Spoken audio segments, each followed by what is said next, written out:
The B-1 Lancer, the evolution of a strategic bomber.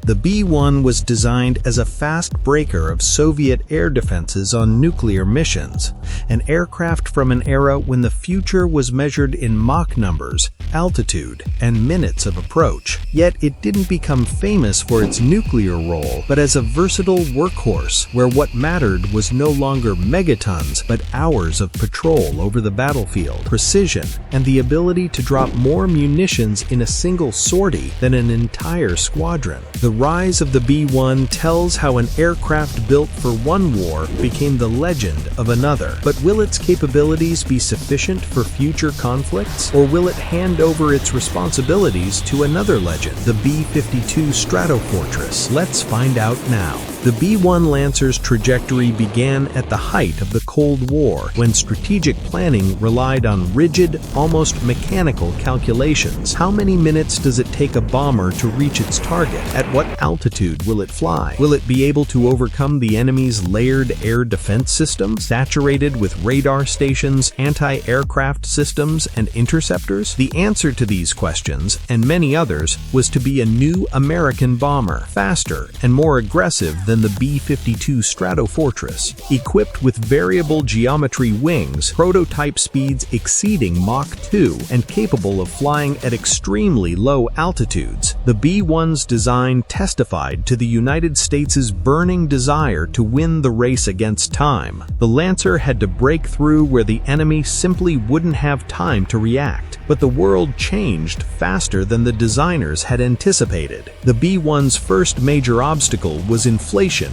which drove the price of a single aircraft from $40 million in 1970 to $70 million in 1975. Then to $100 million in 1977, over a 20-year lifespan, prompting President Carter to reconsider the program.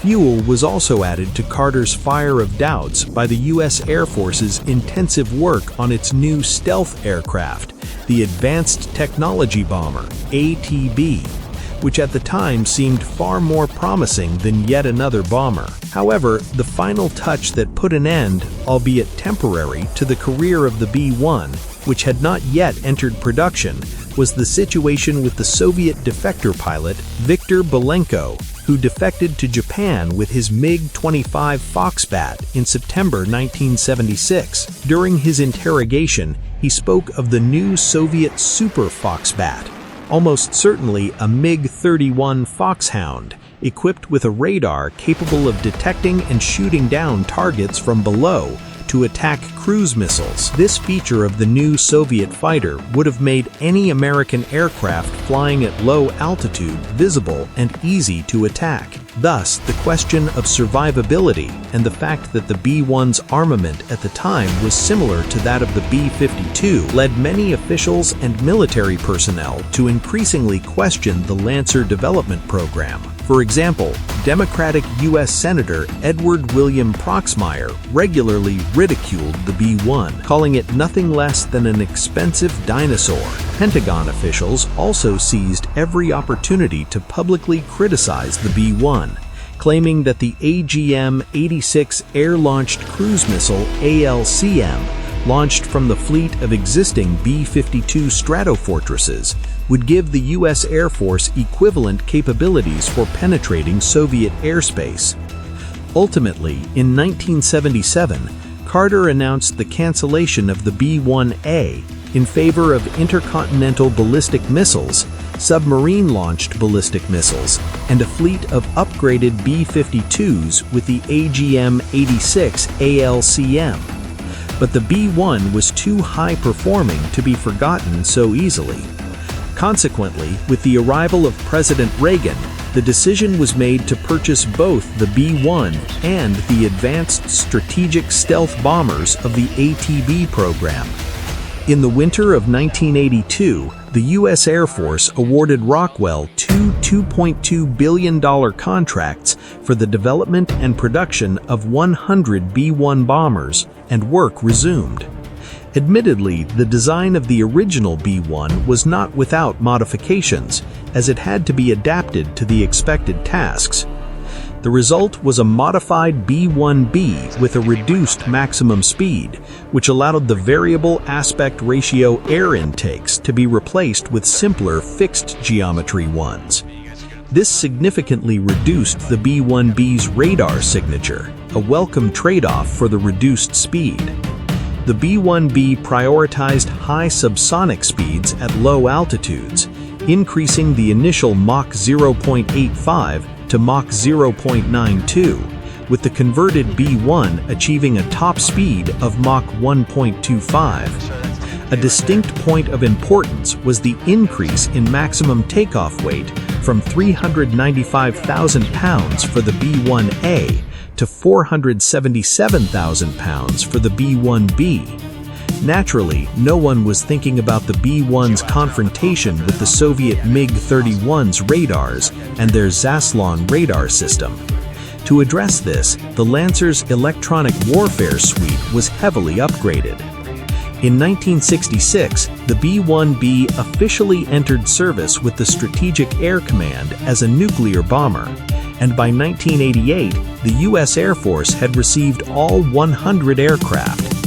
However, with the collapse of the USSR, the Cold War ended, and the global nuclear exchange scenario for which the legendary Bone had been created remained a mere matter of staff documents.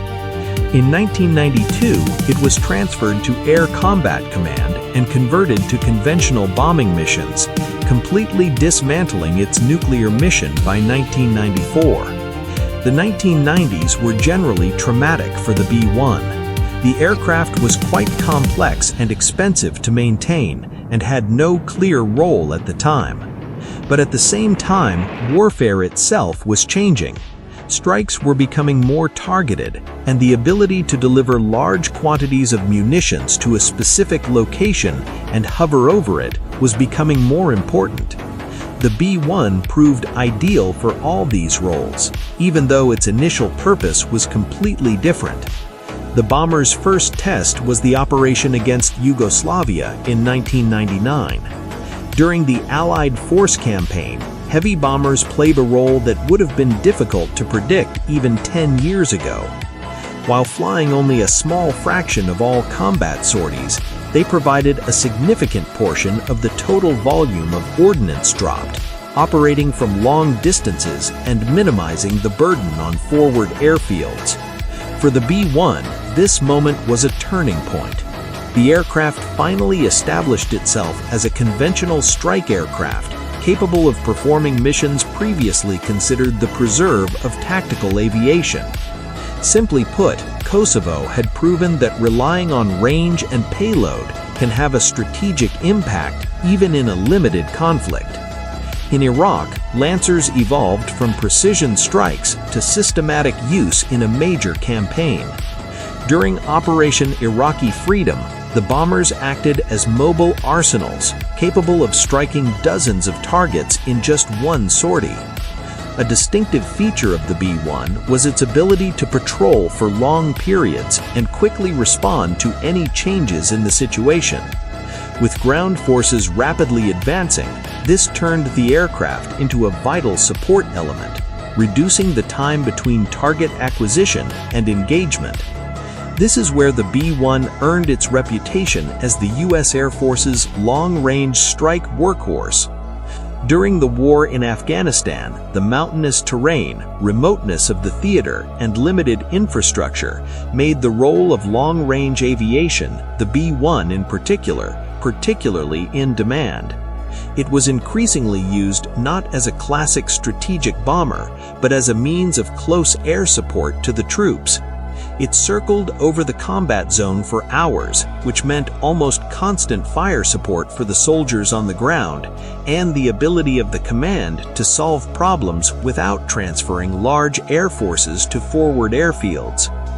General John P. Jumper, the Air Force Chief of Staff, gave an example of the new approach to the work of Air Force bombers.